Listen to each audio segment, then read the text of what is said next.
بسم اللہ الرحمن الرحیم۔ السلام علیکم ورحمۃ اللہ وبرکاتہ۔ آبدراجہ چینل کی طرف سے آج میں اپنے دوستوں کو رسول اللہ صلی اللہ علیہ وآلہ وسلم کا ایک فرمان بتاؤں گا۔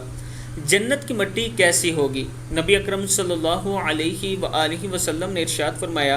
حضرت ابو سعید خدری رضی اللہ تعالیٰ عنہ فرماتے ہیں کہ ابن سعد نے نبی اکرم صلی اللہ علیہ وآلہ وسلم سے جنت کی مٹی کے بارے میں سوال کیا تو آپ صلی اللہ علیہ وآلہ وسلم نے ارشاد فرمایا، خالص سفید باریک مشک کی طرح ہوگی۔ صحیح مسلم کی حدیث ہے کہ جنت کی مٹی ایسی ہوگی، خالص سفید باریک مشک کی طرح۔ اللہ تعالی ہم سب کو رسول اللہ صلی اللہ علیہ وآلہ وسلم کے بتائے ہوئے فرمان کے مطابق زندگی گزارنے کی توفیق عطا فرمائے، اور اللہ تعالیٰ سے یہ دعا بھی کیا کریں کہ اللہ تعالیٰ روز محشر ہمارا اعمال نامہ ہمارے سیدھے ہاتھ میں دے، اسی میں ہماری کامیابی ہے۔ السلام علیکم ورحمۃ اللہ وبرکاتہ۔